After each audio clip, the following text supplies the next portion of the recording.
Well, Roland, as I speak to you since Friday, I would say after we did a discussion on some of the residents picking parts of the chopper home on Ghana Tonight on Thursday.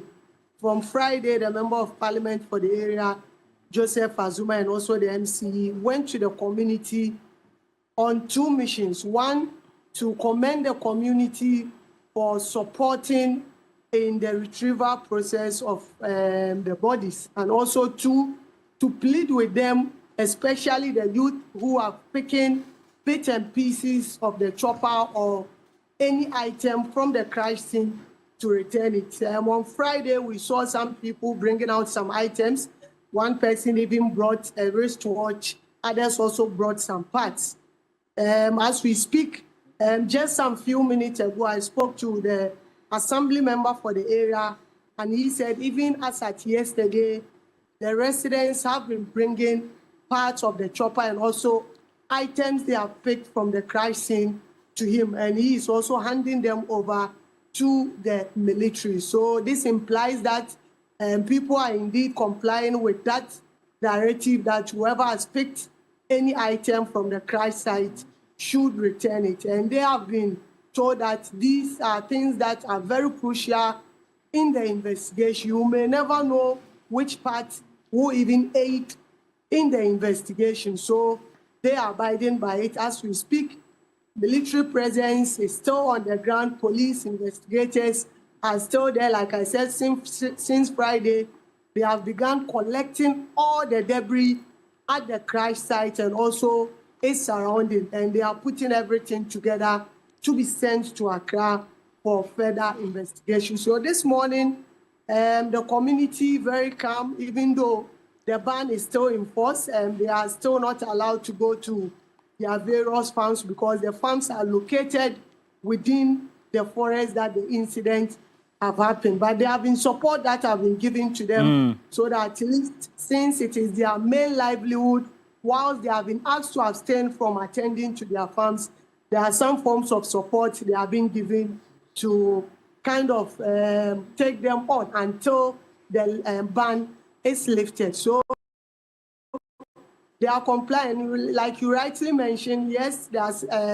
Ashanti Regional Minister has mentioned that there will be some joint for people who have been to the crash site to receive some form of psychological assistance. As I speak, I'm here to go to the Regional Coordinating Council, but I've been reliably informed that stands have been mounted there.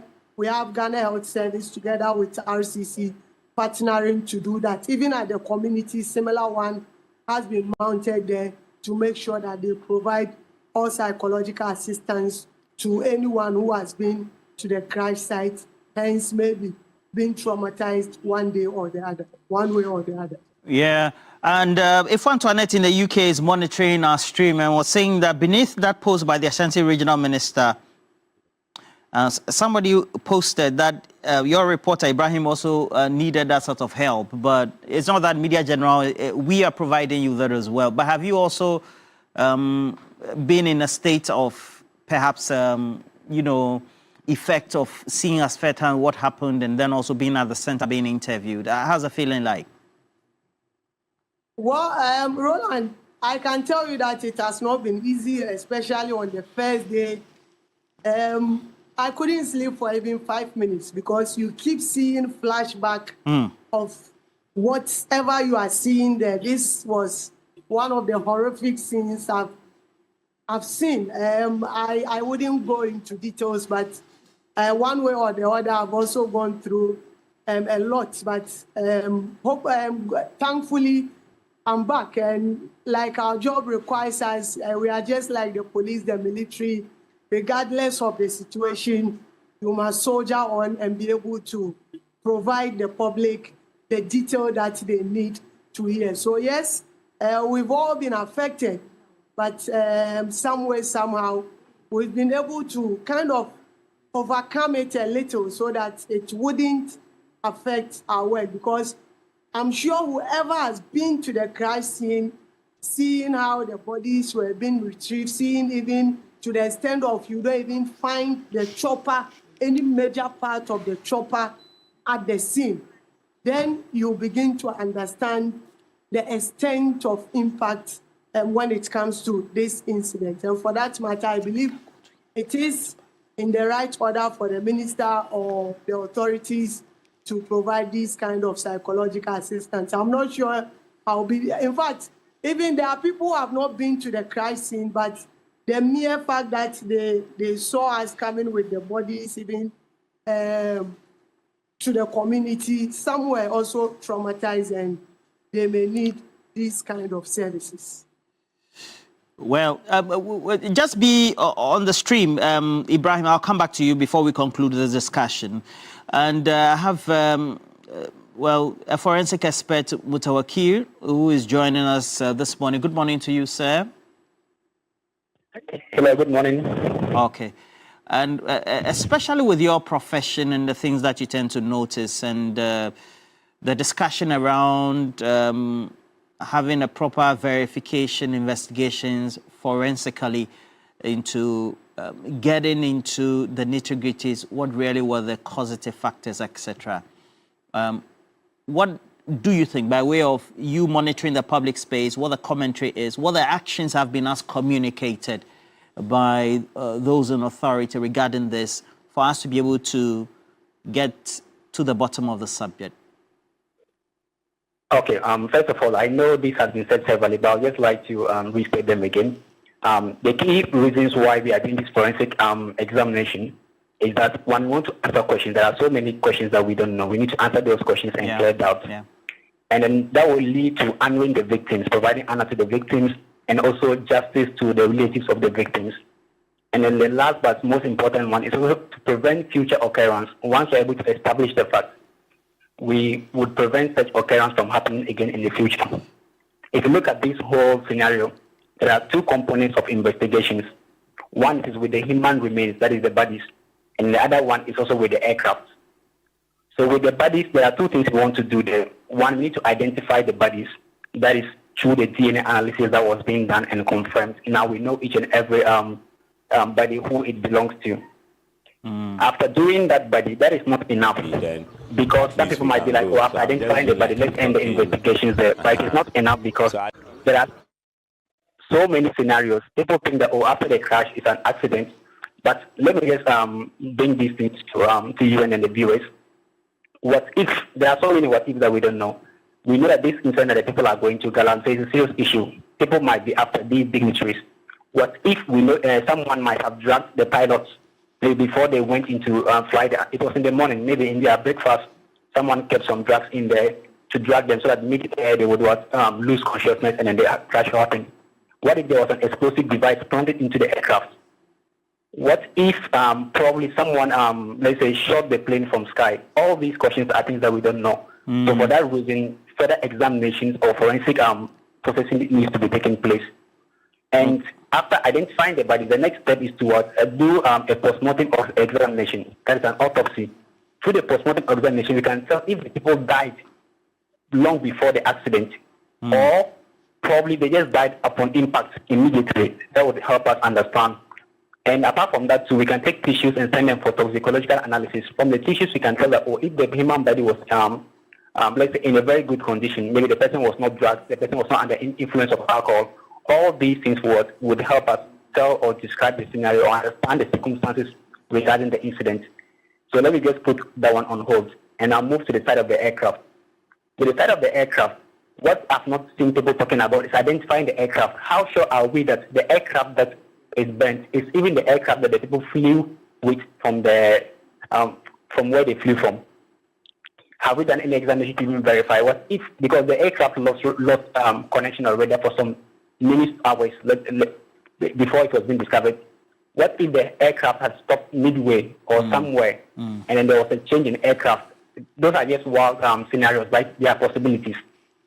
So we need to even identify that the aircraft that took off was the same aircraft that we discovered that was being crashed or burnt. Through aircraft was identification processes. And there's an issue of black box. The black box will help us also identify the aircraft, definitely.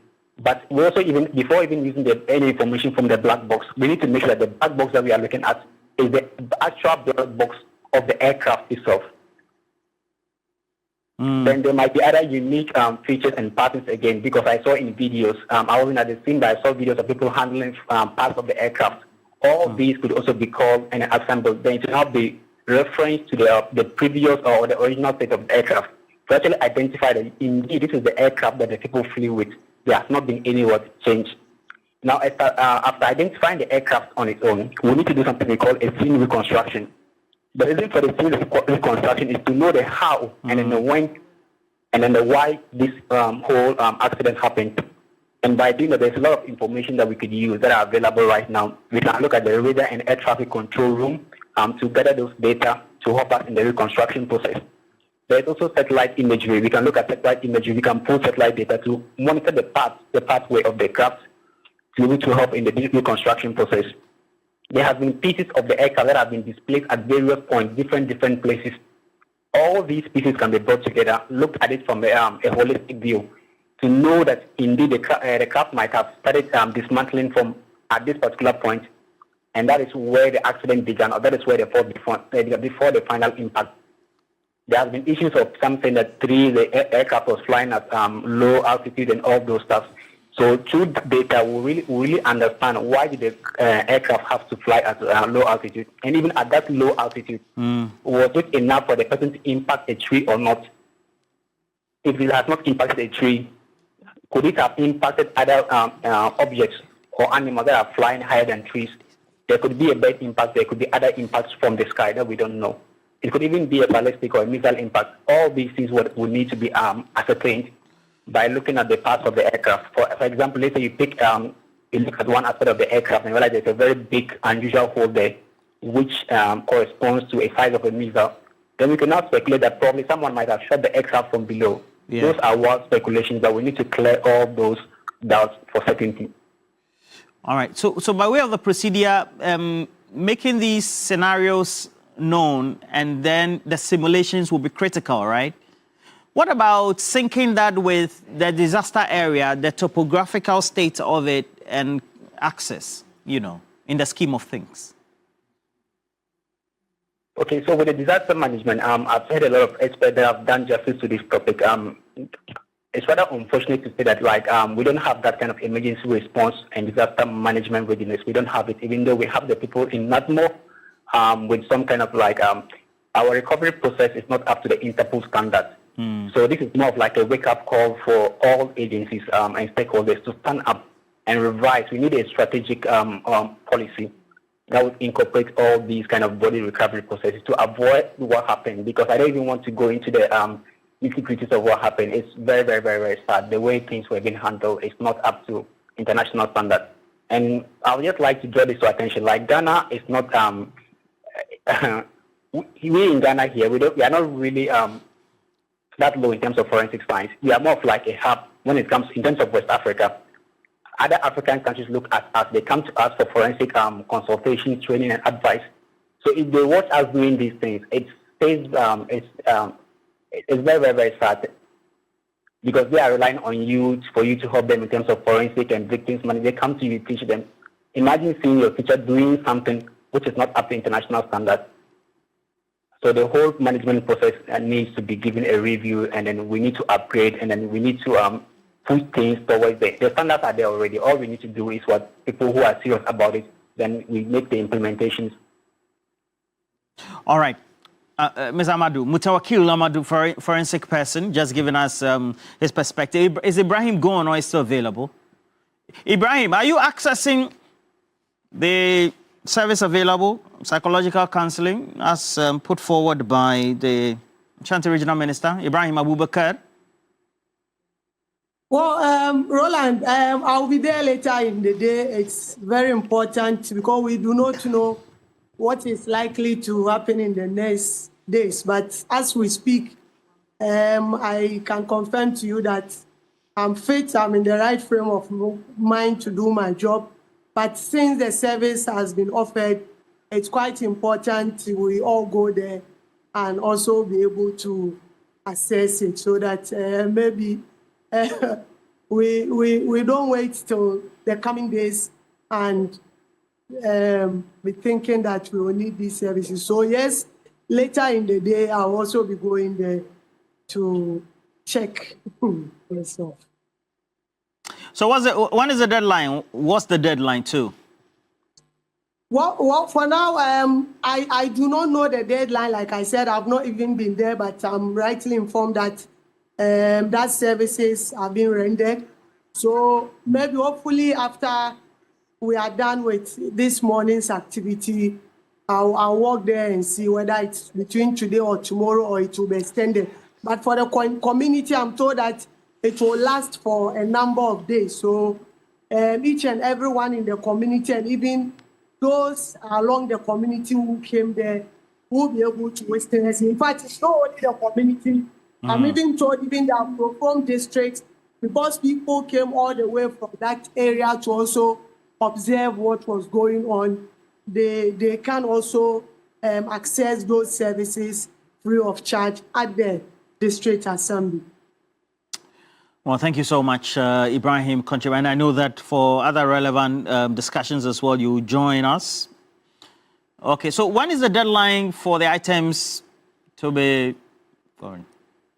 Well, per the regional minister's statement, the deadline is supposed to be today. But like I said, even minutes before I joined the Zoom, I spoke to the assemblyman who told me that the community have complied, even though they have also taken that initiative to do random checks from house to house, room to room, just so they make sure that by today, they've been able to collect every single item that was picked at the crash site to be given to the minister. But you see, because when the incident happened, the community members were there earlier before even the security got there, maybe an hour or even more. So it's even possible someone may have picked something, kept it somewhere, but no one can be aware, because it's not as if you see the full helicopter and know that, okay, well, we can't find the boat or we can't find this part, so it's obvious someone has taken it. These are some things that's scattered within in the forest. So whatever they bring forth is what they will tell you that they have been able to pick. So they are not allowing the military to intervene when it comes. So the assemblyman, the unit committee, go to the people and they talk to them, they hand it over to them, then they also hand it over to the military who are currently on the ground. Ibrahim Abubakar, top-notch reporting, disaster site, ground zero, making sure that all the related information, and, you know, we've got the best when it comes to TV3 Media General right here.